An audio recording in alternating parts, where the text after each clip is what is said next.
Yo soy Michelle Vadillo. Y yo soy Lorena Bracho. Bienvenidos a Me Salió del Alma. Invitados que comparten su alma, su vulnerabilidad y su verdad. Y lo haremos combinando conversación, energía y astronomía védica. Para conocer un poco más a fondo del alma de cada persona que se sienta aquí con nosotros. Esto es Me Salió del Alma.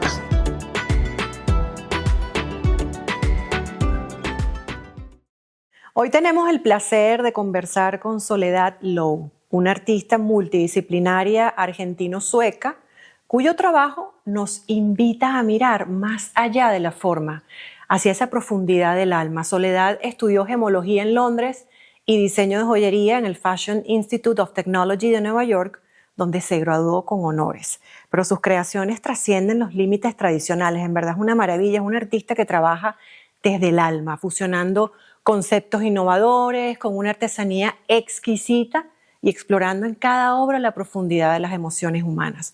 Soledad comprende que nada está separado, el arte y la conciencia se entrelazan en su trabajo. Cada pieza es una reflexión sobre nuestra humanidad y sobre los tiempos que vivimos.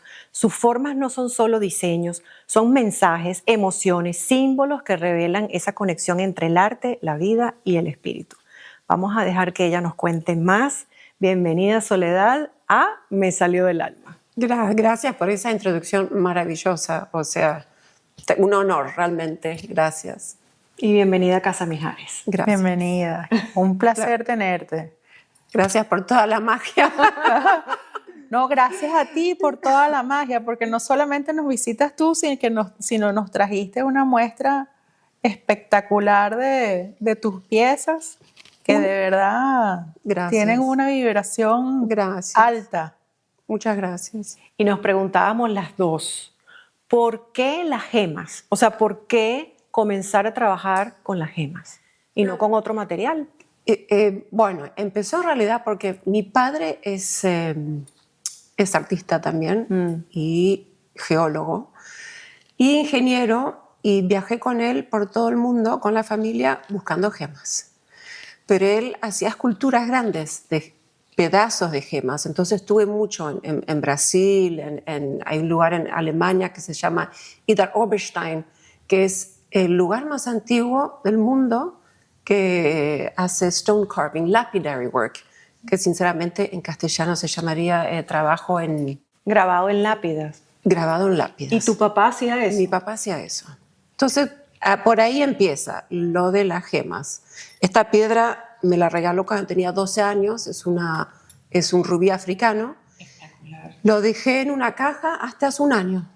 Y el año pasado dije, bueno, ahora lo saco y lo dejé así. No le hice nada, le puse un pendiente, los 3 diamantitos son mis 3 hijos, y ahí pero viene con mucha energía. Pero no quería hacer lo que hacía mi papá. Yo crecí en su estudio y mi mamá, que es antropólogo, por si acaso, aprendí muchísimo de ella también, viajando por el mundo, viendo tribus, en el Amazonas, en Brasil, en África también. Siempre tengo esta pulserita que es de la tribu de Himba, de Namibia, que fue un regalo especial, y hoy no me puse todo lo de África porque ya no podía más. Pero siempre vengo con cositas de memoria de mi vida. Pero volviendo a la gemología, no quería hacer lo que hacía mi papá, pero estudié criminología, estudié psicología, estudié historia de la economía y fine arts, historia del arte. Pero necesitaba trabajar. Y enseguida me dieron un trabajo en Bukowski's Auction House en Stockholm, que es una casa de remates muy grande. Y ahí estudié gemología a la vez que trabajaba con fotografía. Así que también estudié fotografía. Trabajé 5 años con fotografía, con arte, con joyas y gemologías. Y así empezó. Y luego de ahí me dieron un trabajo en Christie's en Londres y me fui a trabajar con las gemas ahí y dije, era muy inquieta, tenía 24 y dije, vamos a movernos un poco, quiero ir a New York. Me mandaron de Christie's en Londres a New York. Y después de un tiempito ahí dije, necesito moverme de nuevo. Y ahí llegué, me aceptaron enseguida en FIT, volví a estudiar joyera, o sea, soy joyera profesional. Hice un par de años ahí, me gradué con honores. Luego de ahí trabajé para una empresa japonesa como joyera y diseñadora y viajé por todo Estados Unidos con clientes especiales y mucho tiempo en Tokio y en Japón. Por eso siempre me ven con kimonos, no es algo que invento, es de mi época. Y luego de ahí abrí mi propia galería en New York, a 3 cuadras de casa. Mira, Soledad, te voy a hacer un paneo con toda esta información, ¿no? Mira qué interesante. Tú sabes que Michelle y yo tenemos esta iniciativa como una suerte de lugar donde convergen todas nuestras experiencias y aptitudes y conseguimos en el medium del podcast un destiladero perfecto, ¿sabes? Periodista, yogi, yo soy diseñadora, menos yogi que ella, pero yogi, las dos trabajamos con energía y entonces, pero estoy fascinada, claro, y quiero terminar a acotar que esta crisis nos dio en la mediana edad, ¿no? ¿Sí? Pero entonces te estoy escuchando a ti, desde jovencita estabas acumulando tantas herramientas, además que al ojo o sea, al ojo incauto pareciera que no tienen relación. Exacto. Pero yo vi todo. Tú estás hablando y yo te vi a ti, como estás hoy. Cuéntanos, ¿cuándo te cayó en Venezuela decimos la locha, ¿no? ¿Cuándo se integró toda esa información? Fue realmente, no fue de un día al otro, o sea, fueron varios pasos. Así como toda la experiencia que tuve desde pequeña hasta ahora, empecé a pensar ya antes de COVID.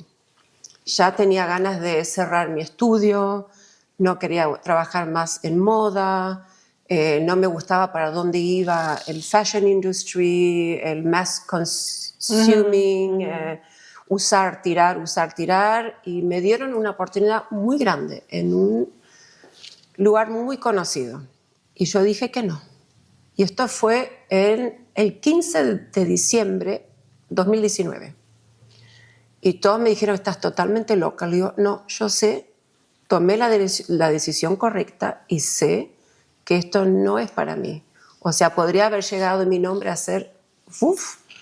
Y dije, siento que esto no es el paso. Y cerré y dije, niños, nos vamos todos a Asia. Por mi amor de Asia y Japón, y mi esposo, Justin, nació en Japón. Así que los dos tenemos como una conexión muy especial con Japón y Asia. Y nos fuimos un mes con los niños. Los saqué del colegio y nos fuimos un mes a Camboya, Hong Kong, Singapur, Malaysia. Hicimos de todo. Y volvimos el 15 de enero y ahí COVID ya había empezado. Salimos de Singapur y ahí ya nos estaban haciendo la prueba a ver si teníamos COVID o no. Venimos a Miami el 15 de enero y dije, acá se viene. Y tomé la decisión correcta. Un mes después cerró todo. Y cuando cerró dije, ahora entiendo por qué tomé la decisión que tomé, porque ahora siento que me dio, creo como mucha gente le pasó eso durante COVID. Tengo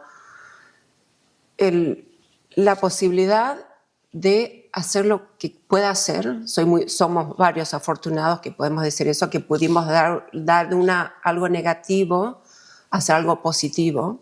Ahora me puedo tomar el tiempo a realmente explorar qué es lo que quiero hacer de ahora, quizás no para el resto de mi vida, pero para los próximos, the next journey.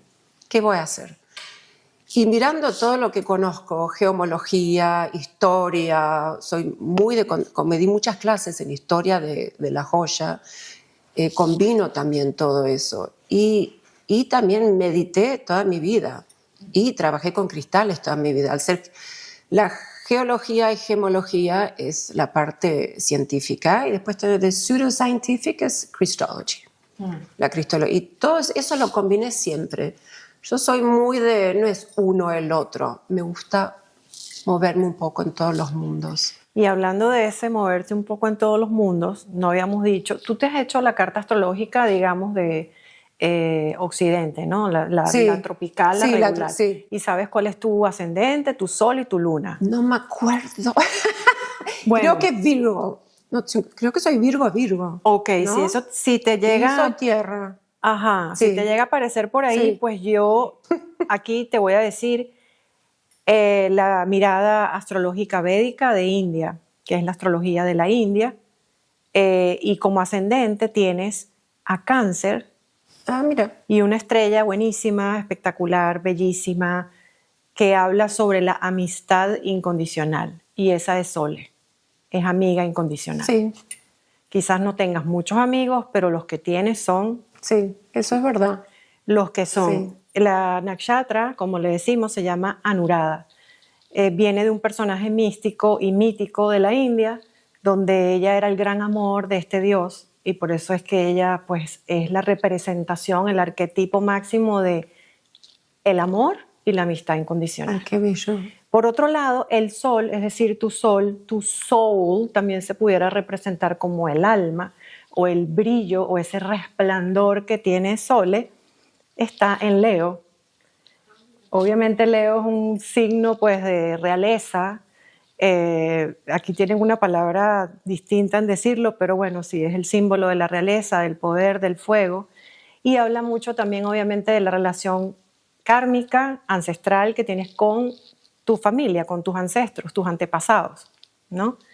Y por otro lado, la luna, que para nosotros es lo más importante analizar en la astrología védica, eres Aries y tu estrella se llama Bharani, que se pudiera identificar como la energía del sagrado femenino, la dadora de vida, el yoni, como llamamos en India, ¿no? Que es la parte femenina de la Sí. mujer. Entonces, pues tienes ese amor de Cáncer, ese brillo de Leo y El ímpetu de Aries. ese ímpetu de Aries, que por eso es que dices que no te puedes a lo mejor quedar tranquila en un solo sitio, porque siempre tienes ese fire. Sí. Y me llamó la atención por un lado, porque cuando hablaste del el rubí africano que tienes colgando, que es una belleza, en astrología védica se usan mucho las gemas, ¿no? Pero tienen que tener una característica importante, que es que no tienen que estar talladas, Claro. no tienen que pasar por calor o por presión, Sí. y estar montadas de cierta manera que esa energía pueda reflejarse en su piel. El rubí representa la energía del sol, el fuego. Entonces, yo no sé si tú tienes una conexión intuitiva con las piedras Sí. y sabes que esa pieza Sí, que sí, tienes sí. es una No, pieza... esto es muy especial para mí. O sea, esto es como mi talismán. Siempre lo tuve guardado, siempre, nunca, desde que tengo 12, siempre viajó conmigo por todos los lados. Y la tuve siempre como o al lado de la cama o cuando estudiaba, en su cajita. Pero ahora decidí, la hora de sacarlo, es como que sentía que necesitaba más protección Ajá. y ayuda. Y es como que siento que es un talismán para mí poderoso y especial. Y lo verde es... Esto es Soulside. El rubí africano crece muchas veces con esta piedra verde. Súbela para que se pueda observar. crecen Ajá. juntas. Crecen juntas. Qué Entonces, en vez de interesante. cortarla y solo usar rubí, Honraste. decidí, la voy a honrar, pero le voy a poner el oro que parezca que fueran 2 pedazos para darle cada uno su característica. Que pareciera. Que pareciera. Que estuvieran separadas. Pero es una. Sol, y belleza. cuando trabajas con las piedras, cuéntanos cómo es ese proceso creativo, cómo es la conexión mística con ella, la resonancia de ella, o sea, ¿cómo haces el approach? Bueno, personalmente, en privado, mi casa tiene muchas ágatas, pero grandes, que es el agua y la energía que fluye, que nada, que tienen agua dentro, que la energía no quede quieta. Tengo ametistas grandes, que es el espíritu, el espiritual. Acá tengo otra ametista grande, que lo uso mucho. El cristal claro, cristal de roca le dicen, a veces cristal claro, lo tengo, es muy energético y también limpia la energía, la tengo por todos los en casa. Okay. En mi pieza, mi dormitorio, no tengo cristales. Tengo dos esculturas mayas de México, el sol y la luna, que están al final de mi dormitorio. Entrar muchos cristales también me da mucha energía, y la energía empieza a moverse y necesito tranquilidad en el dormitorio. Un área neutra. Algo neutro, sí, porque estoy muy cargada durante el día. Mira, estas son cosas, como también conozco muy bien el lado científico, y también trabajo mucho con minería, y trabajo con níquel, con carbon, con lithium, que es ese lado. Entonces, ¿cómo decís? Carbón, litio, para los que a lo mejor no entienden sí, la palabra. Son los que se usa para baterías eléctricas, por ejemplo, y paneles solares.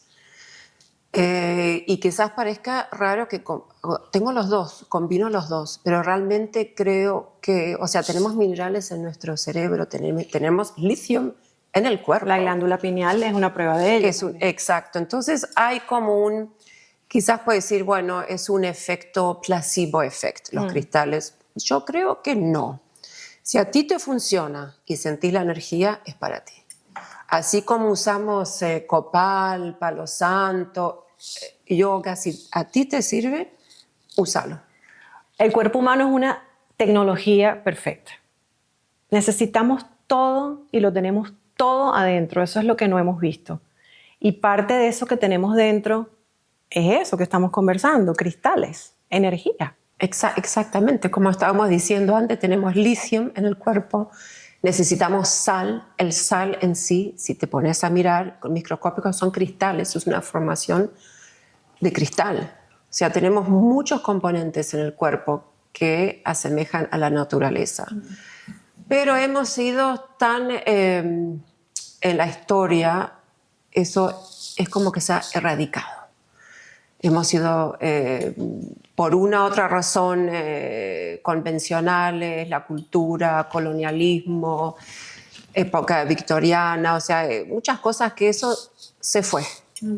Y ahora, y creo que surgió de nuevo durante la pandemia y COVID, estamos de nuevo entrando y tratando de conectar realmente con la naturaleza de diferentes formas. Y no es no es un mito, no es algo extraño, sino que realmente siempre se hizo. Lo hicieron los griegos, lo hicieron los romanos.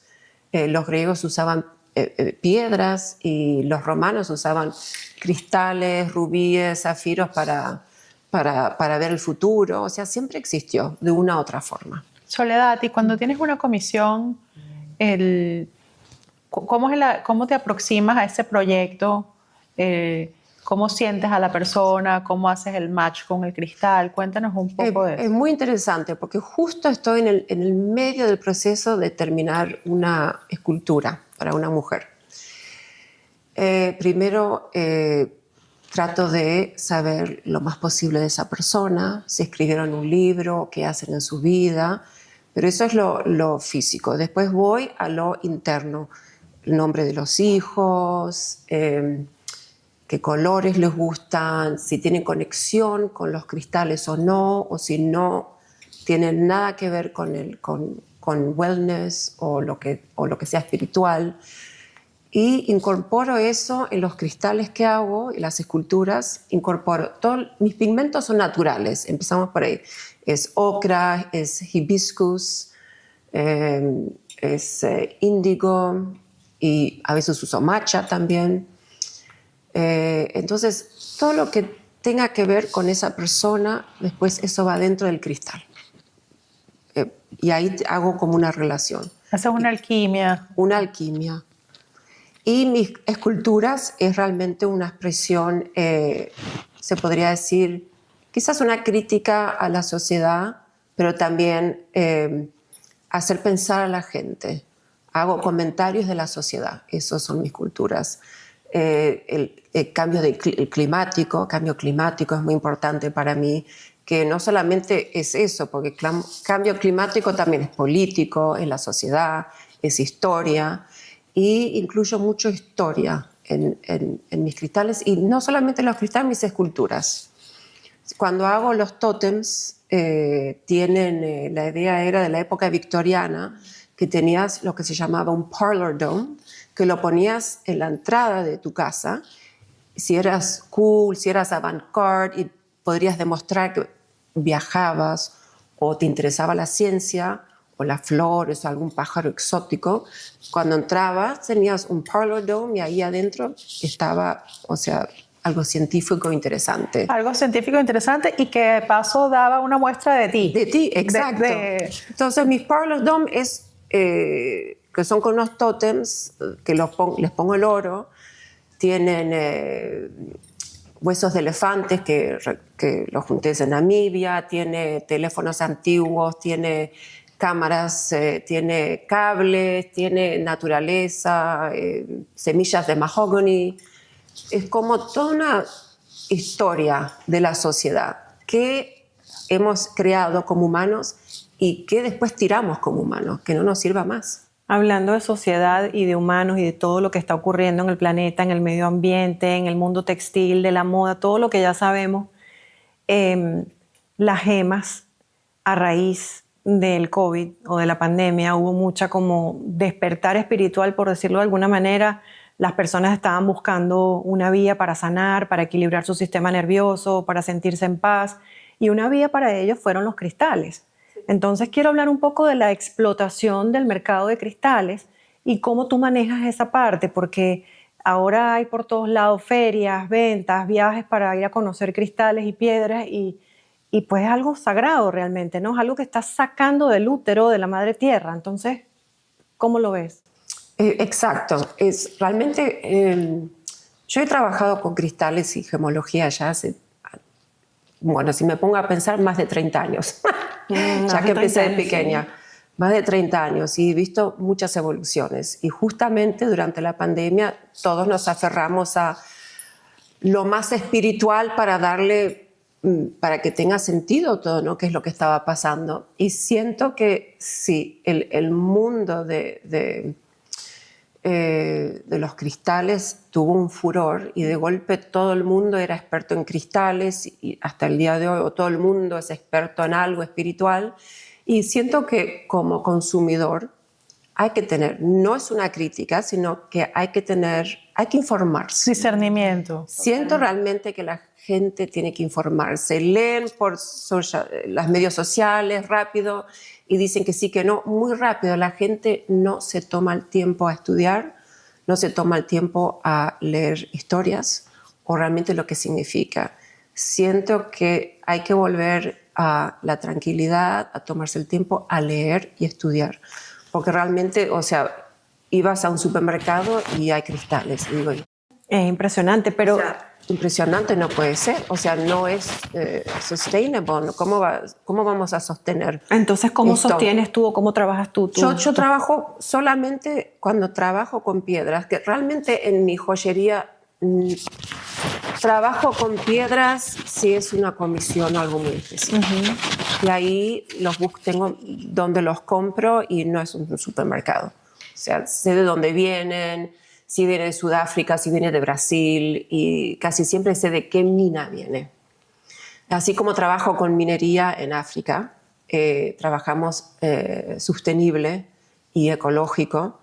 Lo que sacas, por ejemplo, litio. Litio crece a 2 metros abajo de la tierra. El litio. El litio. Se saca, sacas la tierra y se vuelve a poner la tierra y se vuelve a plantar.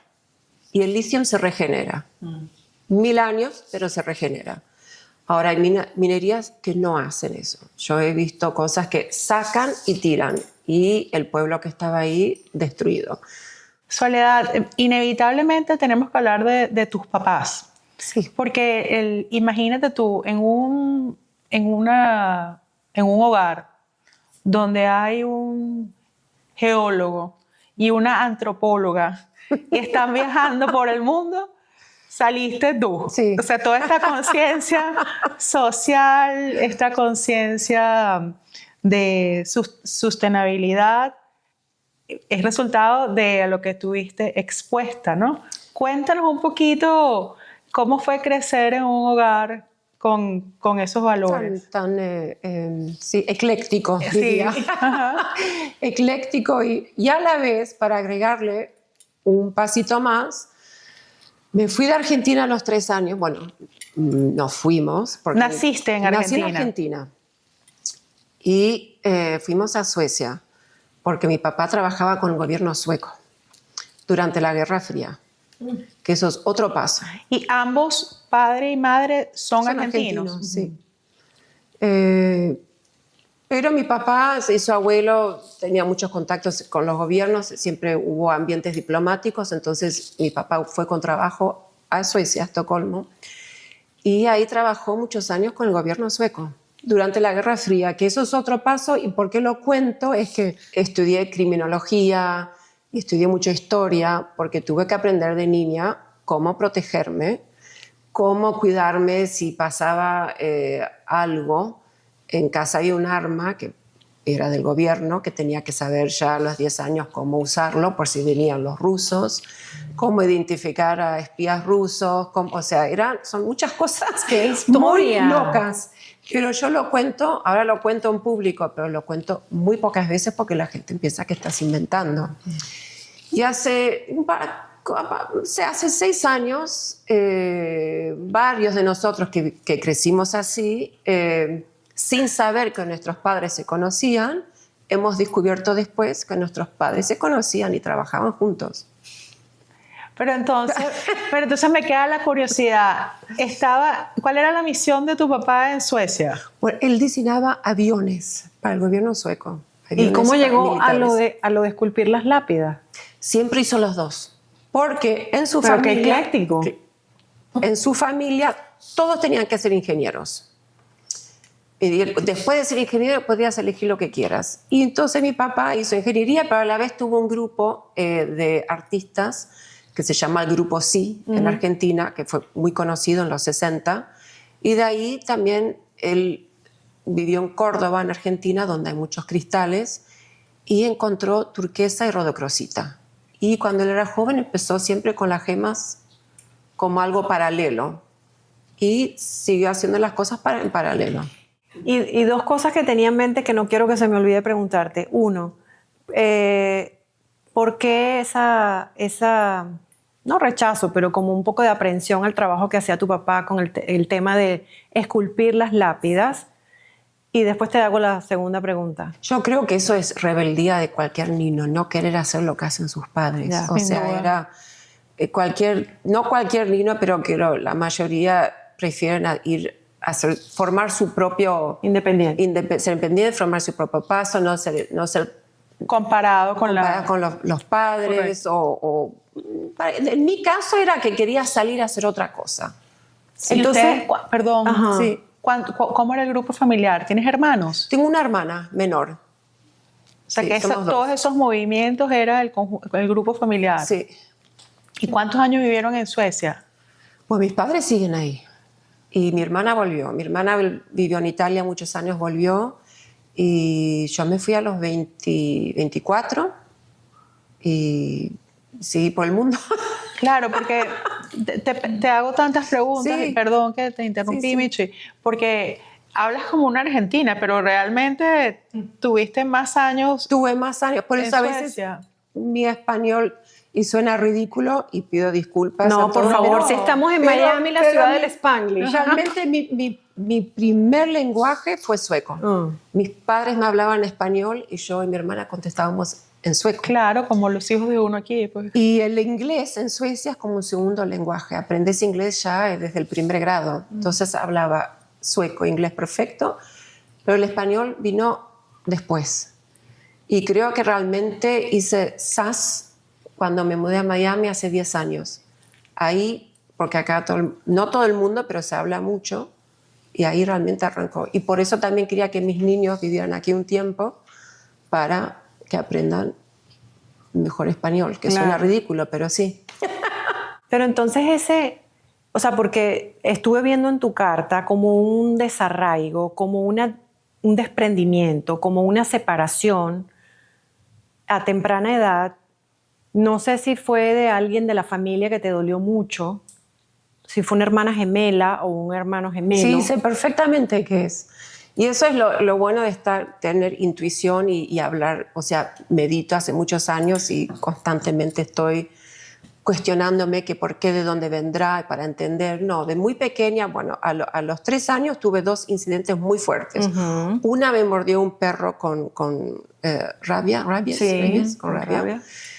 Y estuve 10 días con inyecciones muy fuertes, claro. O sea, de pequeñita, y me acuerdo. Y a la vez era la dictadura en Argentina. No nos podíamos ir del país, así nomás a Suecia. Entonces, mis padres se fueron antes, el gobierno sueco los fueron a buscar a mis padres y se fueron a Suecia. Y mi abuela no quería cuidar a mí y a mi hermana juntas porque mi hermana solo tenía un añito, menos, creo que tenía 8 meses. Y ahí vino la separación y hasta el día de hoy mi mamá se acuerda que yo le decía por qué me separaron de mi hermana. Yo fui con mi tía abuela y mi hermana fue con mi abuela. Wow. Fue solo un mes. Pero fue como momentos muy fuertes. Así empezó mi vida, con mucho movimiento. Eso, y entonces sí, ese miedo es lo que te ha acompañado en parte toda tu vida, porque ahí hay una estrella también que habla de la diosa Indra, y la diosa Indra era la diosa de todos los demás, la diosa del cielo, pero ella siempre vivía con un miedo. Siempre vivía con que algo le iba a pasar o alguien le iba a traicionar o algo. Era como una inseguridad a veces interna de perder su reino. ¿Esa abuela era de la línea paterna o materna? Materna. Materna. Sí. Qué interesante, ¿no? Era materna. Cuando llegaste a la casa y abriste tu manta de piezas, una de las cosas que me captó mi atención y me la puse fueron estas, ¿cómo las llamas? Qué belleza. O sea, si tienes que referirte a ellas, son unos cuffs, pero... Unos cuffs, sí, yo le llamo las pulseras guerreras. Las pulseras guerreras, ahí voy. Las pulseras protectoras guerreras. Enseguida el arquetipo de Sí, Artemisa, y tú exacto, complementaste que viene muy vikingo en ti, ¿no? Sí. Cuéntanos de eso. Y eso realmente, o sea, los griegos, los romanos, para mí fue mucho los vikingos porque al crecer en Suecia estudiamos mucho la historia vikinga y la joyería vikinga es muy interesante. Y las mujeres las que eran guerreras, tenían 2 pulseras, que no eran solamente por su belleza, sino que cumplían una función de protección. Y de ahí viene mi fascinación con las pulseras más grandes. Y ese tema de hacer el arte en piezas es tal vez esa canalización tuya de todas esas cosas que has vivido. O sea, sí. Te expresas a través de las piezas, te conectas con cada una de ellas, tal vez pensando en memorias que has tenido. Sí, definitivamente. En la joyería ha sido una combinación de todos mis estudios de arquitectura, fotografía, porque son un poco más... son geométricas. Son más geométricas, tienen una función y una idea, pero son un poquito más arquitectónicas. Sí. En mis esculturas, sí. Ahí tiene todo. Tiene historia, tiene gemología, tiene geología, tiene cristología y tiene todos esos componentes. La base de esta escultura es la piedra de Miami, que es Oolite, con una mezcla de cemento, pero viene de una casa de 1935 que le estaban tirando la pared. Y me dieron el permiso de sacar varias piezas, porque mucho de lo que hago hoy son todos componentes reciclados, que han tenido algún tipo de sentido, o así como hago los tótems y las esculturas doradas. Esta casa es de 1935. Mira. Y sabes que en las construcciones de esa época pasa algo bien particular, que mezclaban el cemento con la arena del mar. Exacto. O sea que ya ahí está ese componente del sal. Sí. Y por eso estas piezas las podés usar, pero les pongo como una resina ecológica y les pongo las baño con oro para que se puedan sostener y no porque es como una arena, si no, se te cae. Qué maravilla. Estoy bien contenta de tenerte. Ay, gracias. Cuéntanos esas experiencias en los viajes con estas civilizaciones nativas. Estábamos hablando, se te nota en el porte, se te nota en el arte. ¿Cómo son esos arquetipos que activan en ti? Ya hablamos de la guerrera, Sí. ¿no?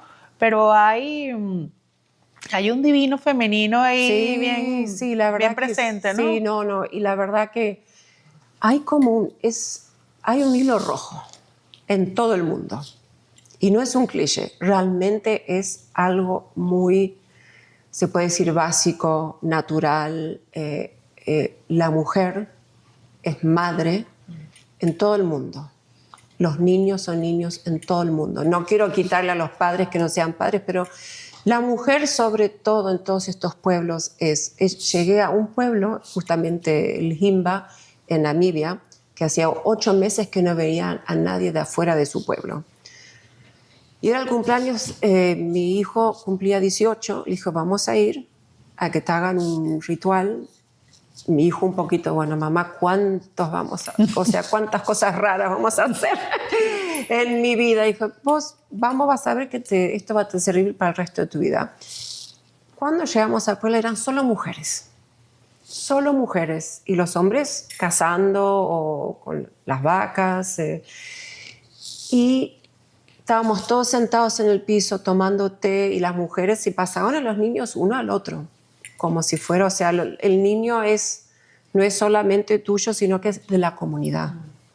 Todos, o sea, así es realmente como empezamos los humanos, y así es como veo que es lo que hemos perdido mucho hoy en día, y creo que necesitamos volver a eso también. ¿Cómo se ha distorsionado el rol, no? ¿Cómo se distorsionó el rol?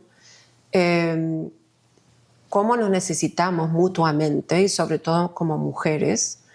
Y los niños estaban impresionados que toman leche de diferentes mujeres, como si fuera, si una no tiene, bueno, van a la otra. Y no digo que vamos a volver a eso, pero realmente la comunidad, la ayuda, el apoyo, que no tenga que ser 25 mensajes a una amiga para que te ayude a recoger al niño del colegio. O sea, tiene que ser algo espontáneo, acá estamos todos para ayudarnos.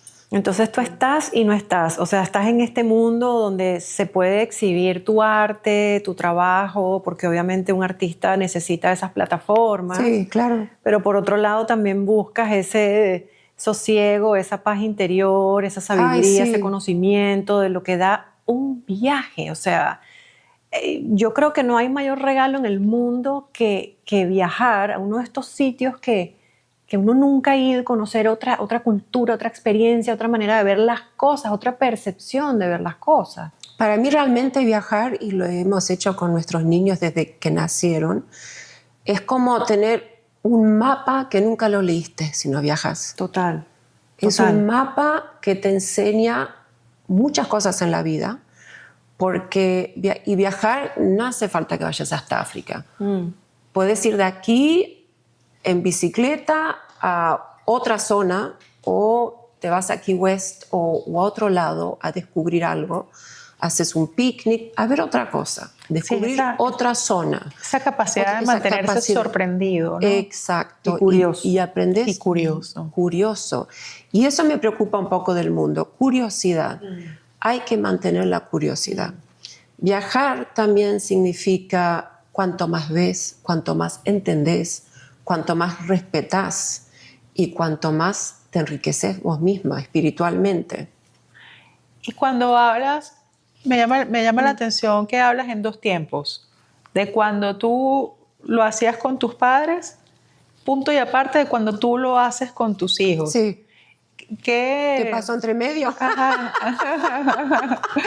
No, yo también lo he hecho, yo también lo hacía sola. Sí. Lo hablo porque realmente es muy significativo justamente como lo hicieron conmigo, también lo quiero hacer con mis hijos. Y entre medio también sí, o sea, me fui de Suecia a los 24 con trabajo a Londres, luego de Londres me fui a New York, pero entre medio me iba con amigos a Grecia y me iba de isla a isla con una mochilita y dormíamos en los barcos o en la playa.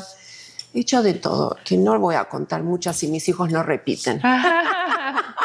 Y como una mujer tan creativa y tan libre como veo que eres, se aventuró a tener una familia. ¿Cómo es tu pareja? Si al momento de conocerlo pusiste los puntos claros sobre la mesa. O sea, ¿cómo fue ese tema? Porque a veces pues preguntan, bueno, ¿cómo haces tú para viajar tanto? Claro. ¿Cómo haces tú para dejar los hijos, el marido? ¿Cómo manejas eso? Bueno, por empezar pensé que no me iba a casar o tener niños. No era que no quería, pero... Eran estilos de vida poco compatibles. Sí, era, vamos a ver qué pasa. Si pasa, pasa, y si no pasa, estamos bien también. Y en New York una amiga me dijo, tenés que conocer a Justin. Y dije, ay, no, bueno, está bien, ¿de dónde es? Es suizo. Mi amiga es suiza, es suizo y americano. Y dije, bueno, a ver. Y justo estaba trabajando en Christie's Auction House, que es bastante o sea, tiene su Conservador, lado sí. conservador. Le digo, bueno, tendré que ir igual a la cena porque es parte del trabajo y voy a tener que ir. Y estaba Justin y lo conocí 10 minutos y me dice, me voy a casar contigo. Le digo, no, primero que no. Vas a ver, me voy a casar contigo. La cena fue muy entretenida y eso se fue a una fiesta y al día siguiente nos fuimos a cenar y no nos separamos más. Así fue.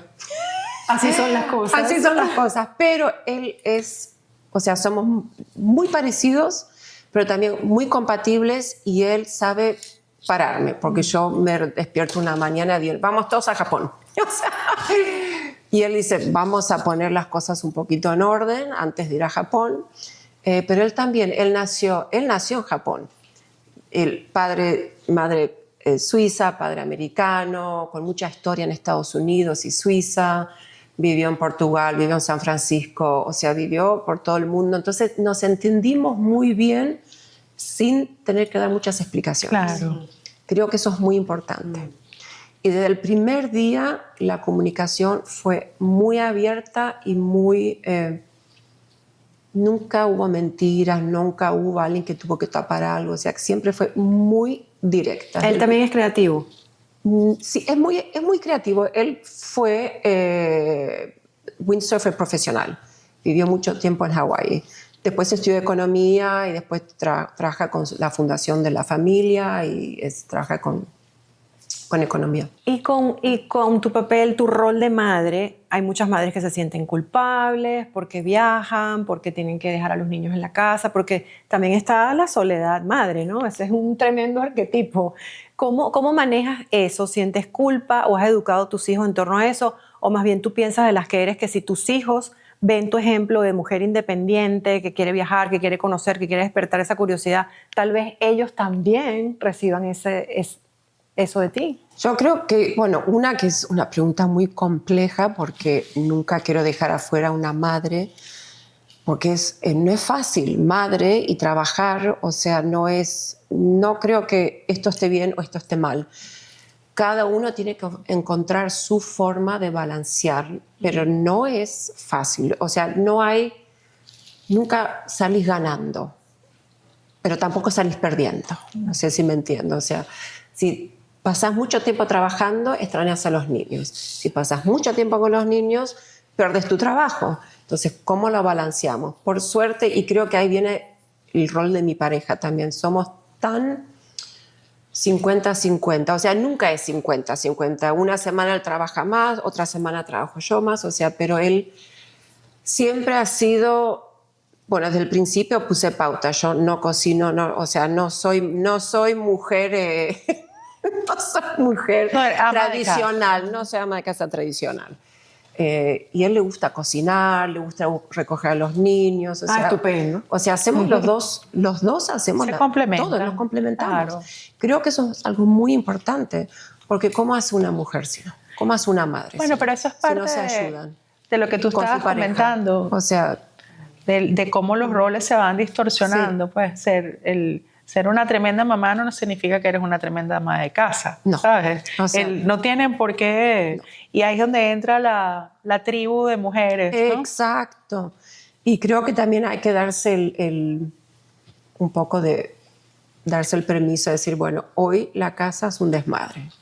Ok, bueno, no pasa nada. No pasa nada. Hay medias en un rincón, ropa sucia, hagamos así, trabajemos o llevemos a los niños al parque, a que jueguen, a que se divierten.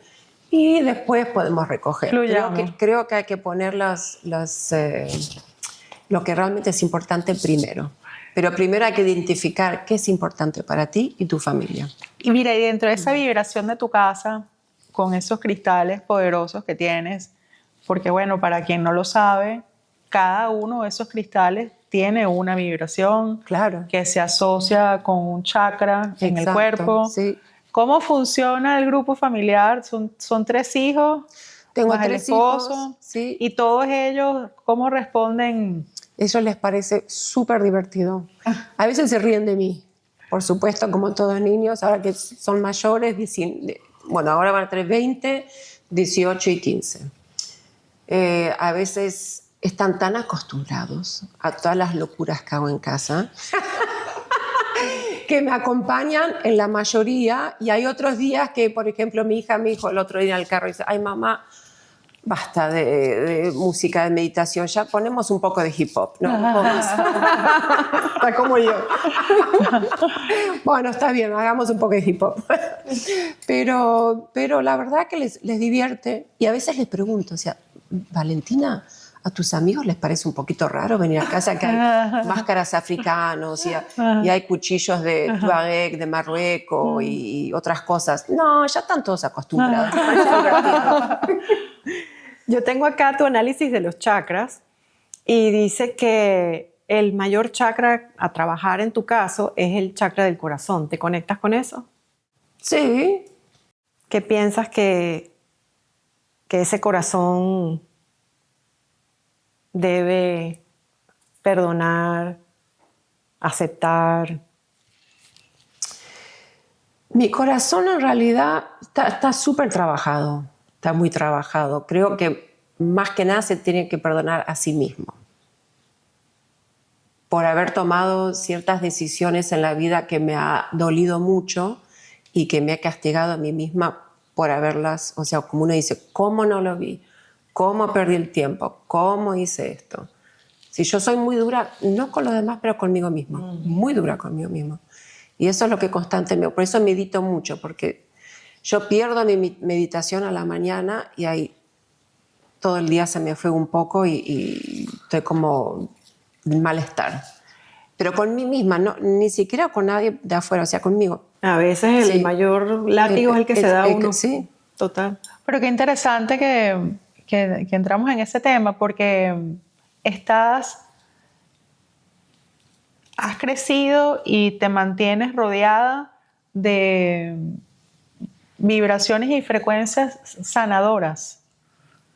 Entonces es como que hay todavía una incorporación que hacer con toda esa información. ¿Es lo que sientes? Sí, efectivamente. Y eso es lo que hago a través de mi arte también. Me encanta estar en mi estudio. Yo ahí me siento, trabajo, miro, pienso, leo. También no es bueno pasar demasiado tiempo sola dentro de tu cabeza, es bueno salir. Hay que salir, hay que salir y hablar con amigas, y, o sea, no puedes estar todo el día ahí porque tampoco es bueno. Pero a cierto conexión grado, a tierra. Sí. ¿Y vas a dejar de hacer estas piezas tan hermosas que tenemos puestas hoy? Sí. ¿O vas a dejar de hacer esta joyería? Porque es una joyería. Esa es la transición en la que estás. Esa es la transición que empecé justamente después de COVID, que me llamaron del Venice Biennale a preguntar si quería hacer algo para la Bienal de Arquitectura, como me inspiro mucho en la arquitectura. Y dije, este es mi momento por fin dar este paso de diseño al arte. Que muchos no saben que estudié escultura, estudié Fine Arts, que yo ya vengo de este mundo, no es que de un día al otro dije, hoy es joyería, hoy es escultura, no, todo tiene el entrenamiento. Todo tiene un sentido y todo tiene, de nuevo, tiene un hilo rojo. La joyería, tengo un par de piezas, vendo un poco y lo que hago de joyería nuevo es algo, por ejemplo, el año pasado hice algo para Milano Jewelry Week, pero para el lado artístico. Fue una exposición de joyería artística. Hice una corona gigante como si fuera la Estatua de Libertad con materiales reciclados. Hice un collar enorme con también... O sea, son piezas más artísticas y creo que ese es, si hago joyería nueva, es lo que va, por donde vamos. Podemos hablar un poco de los cristales, de las piedras. A mí me encanta ese tema porque he estado como redescubriendo y descubriendo. Es un tema demasiado interesante. Por ejemplo, bueno, ahora que estoy siempre de estudiante en astrología védica, que son tantas cosas, hablan, por ejemplo, de la piedra del zafiro azul y dicen que es una piedra energéticamente muy, muy fuerte, representa a Saturno y generalmente le piden a las personas antes de decirle que use esa piedra, que se la coloque en un brazo con un tirro y la tenga una semana y la pruebe y sienta a ver cómo se siente. ¿Cómo se siente? ¿Puedes indicarnos un poco qué piedra es la indicada para qué? Para el corazón, para los obstáculos, para el miedo, para, no sé. Bueno, podemos empezar un poco con los chakras, por ejemplo, el cristal claro, disculpe, que yo le llamo la madre, Sí. Que te limpia todo. Que si no tenés la piedra adecuada para uno de los chakras, siempre podés incorporar el cristal claro. Que es como el cuarzo. El cuarzo. El cuarzo, sí. ok. El cuarzo, el que es blanco. Luego tenés la ametista, que es el espiritual, el tercer ojo, que a mí me llama mucho la atención, es algo que me gusta mucho. Y el azul, el zafiro, el lapislázuli es para el hablar. Por eso también dice, es tan fuerte el zafiro porque es lo que hablamos, que pensamos, que nos sale. Y el corazón es el cuarzo rosa, que en realidad es el secundario. El color primario es verde, es amazonita, es jade, ágata verde, y luego viene el rosa. Prosperidad, ¿sí? Zafiro amarillo. También el zafiro amarillo no es para el corazón. No. No. Expansión. Expansión, sí. Que viene de acá y abajo. Limpieza de los cristales. A las personas que están escuchando y viendo este episodio, se dice mucho: ponlo debajo de la luna, no que tome sol, que entonces lo dejes 24 horas, no que lo lleves al mar, no que lo mojes con agua con sal. Yo ahora lo que he leído en la astrología védica es que me pareció muy lindo, es como tú estabas comentando, meter la piedra bajo tierra. Bajo tierra. Cubrirla porque ella se renueva, se limpia sola y la vuelves a usar. Sí. ¿Qué recomiendas tú en este caso? Hay, como tú dices, hay muchas formas. Y voy a volver a hacer lo que te funcione a ti. Ya. Si tú sientes que eso te funciona, úsalo. A mí, personalmente, me gusta usar el palo santo y sage. O sea, así las limpio. Las saco afuera. Un saumerio. Un saumerio. Y mínimo 3 veces, pero lo tenés que sentir. Y después te haces una limpia tú también. También las podés poner en agua con sal. Si las pongo en agua con sal, saco el agua del mar. Ya. Saco el agua del mar y ahí las pongo y meto en agua. El tema de estas cosas, lo de la tierra es perfecto. Hoy en día, lamentablemente, diría 70-80% de las piedras que compramos como cristales que usamos son teñidas. Por eso dicen no ponerlas al sol, no ponerlas al agua, porque se le va el color. Entonces, eso es un tema también que no se habla, que es tabú, pero esa es una de las razones también. Bueno, es que qué bueno que lo estás diciendo porque yo hasta hace poco estuve en Kashmir, y ahí venden, pues, hay unas Zafiros, piezas, rubíes, pero espectacular, increíbles. sí. Y yo no entendía eso porque el joyero me decía, estas son auténticas, son genuinas. Inclusive dentro de la misma India hay muchísima imitación, pero muchísima. Y lucen como perfectas. una auténtica. Y no solamente eso, hoy en día está permitido, si vas a GIA, el Instituto Gemológico, tenés una esmeralda, un zafiro, un rubí, dice, y estos son zafiros y rubíes de la primera calidad, con un valor sin hablar, y están teñidos y tiene un grado de, o sea, está como permitido. Entonces hay que saber bien qué es, y por eso no las pongan al sol, no les pongan agua salada. Ni perfume. Ni perfume, porque se le va el color. Y también eso hace que se le vaya un poco el sal que tiene naturalmente y la energía. Para mí lo mejor es hacerle un saumerío, ponerlos bajo la luna, porque una cosa es limpiar, otra cosa es cargar. Ajá. Se limpian y bajo la luna se cargan. Y además estás hablando de unos rituales que son rituales desde civilizaciones antiguas. Antiguas, ¿no? Sí. Y también la piedra selenite, selenita. Selenita. Eso es un mineral que tiene calcio y eso limpia las piedras.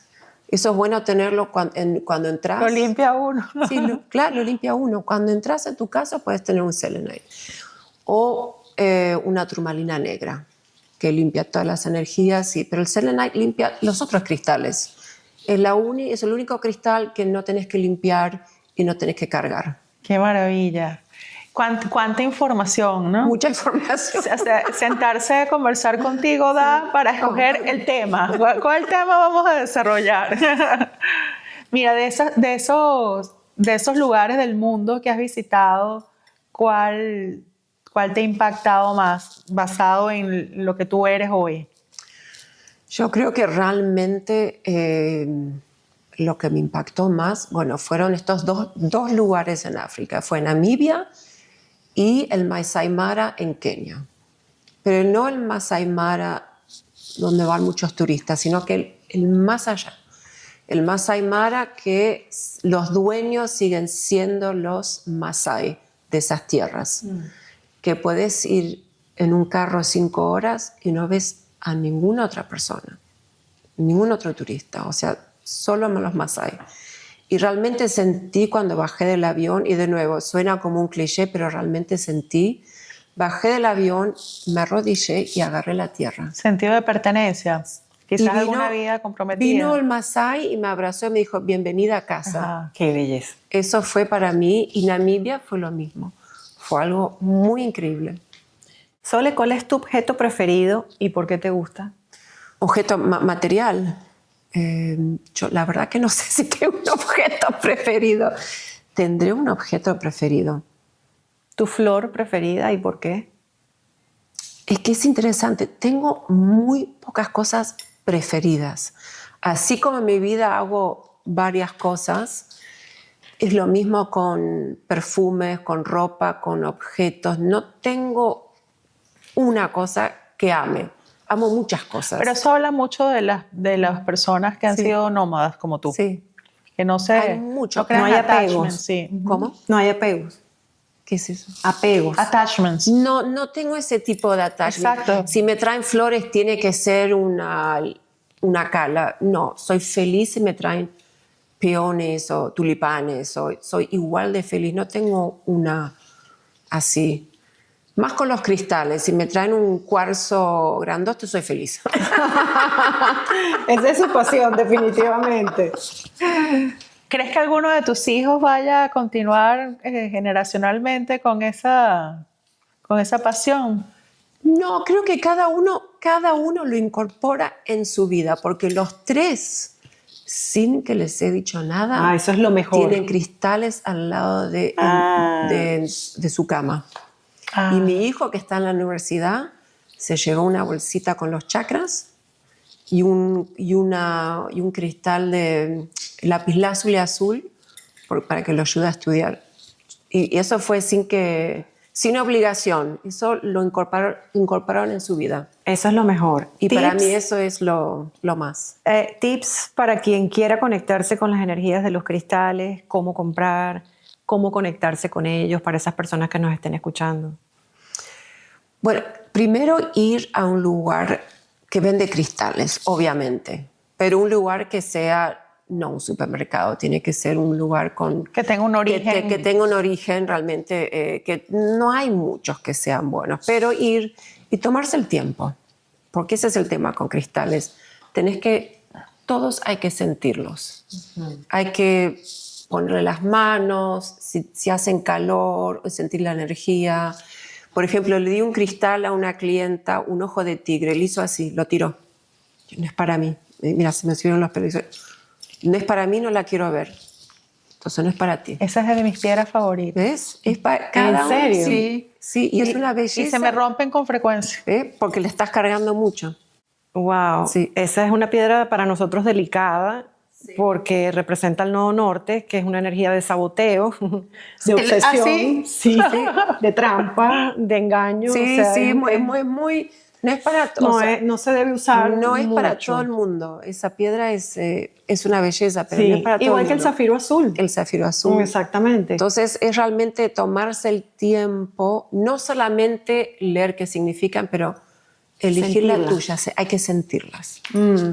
¿Y tienes algún libro favorito, preferido, que De te guste, cristales, que puedas recomendar o algo? Mira, tengo muchos libros científicos. Sí. Pero es interesante también ver la parte Tengo científica. muchos libros científicos. Hay uno pequeñito así que lo escribo en alemán, donde tenés todos los cristales. No me acuerdo, que creo que se llaman Las gemas del mundo.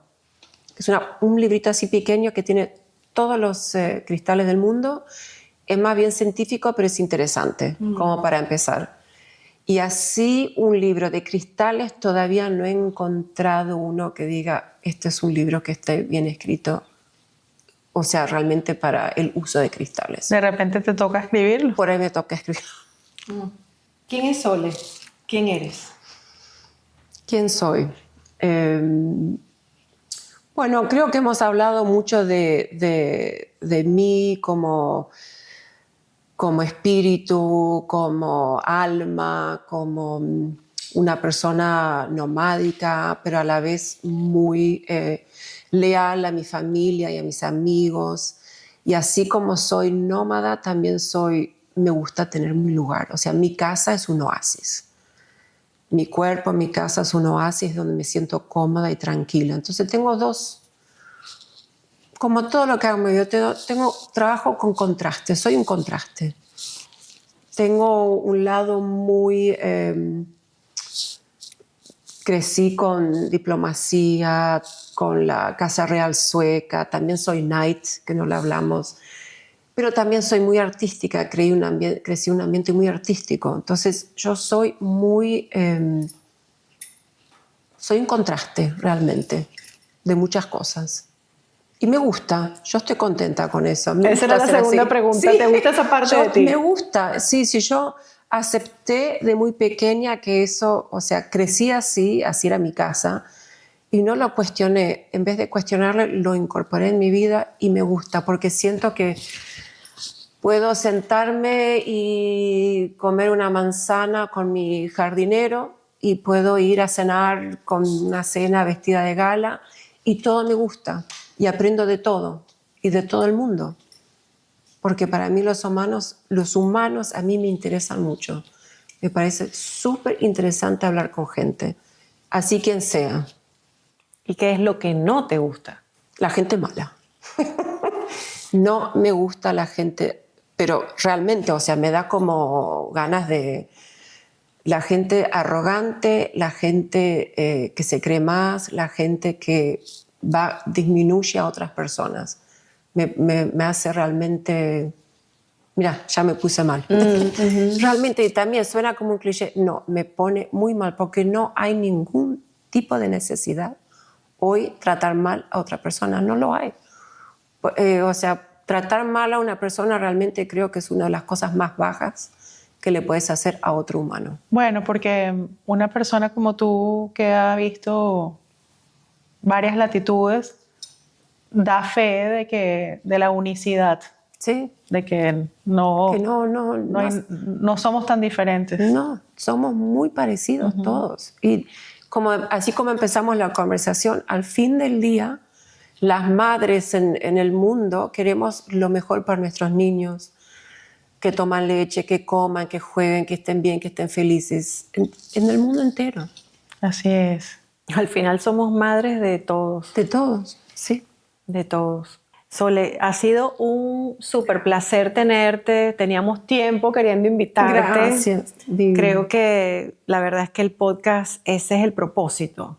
Que las personas que nos están escuchando sientan no solamente a esa Soledad Low, artista, galardonada, famosa, luminosa, emprendedora, exitosa, sino que también conocieran el otro lado, porque a veces pues el ser humano tiende a juzgar, ¿no? Por lo que ve, pero no saben la historia de vida que hay detrás de esa persona. Entonces, en tu historia ha habido mucho. Ha sido muy ecléctica, ha sido muy interesante, pero al mismo tiempo también has padecido, has pasado por momentos importantes que han formado la Sol que eres hoy. Y súper agradecida por poder contar mi historia y compartir con ustedes. Agradecidísimas nosotras. Gracias, Un Sole. placer. Gracias a ustedes. Que se Gracias. repita. Gracias. Soledad Low, y a ustedes la invitación es para el próximo programa. No olviden suscribirse, venimos con más y aquí nos despedimos. Espero que haya sido de su agrado esta conversación que tuvimos con Soledad, que fue realmente divina, sabia y humana. Gracias. Gracias, muchas gracias. Gracias por compartir este espacio. Esperamos que hayas disfrutado tanto de este episodio como nosotras al crearlo para ti. No olvides suscribirte a nuestro canal de YouTube Me Salió del Alma, donde seguiremos compartiendo espacios de conciencia, inspiración y transformación.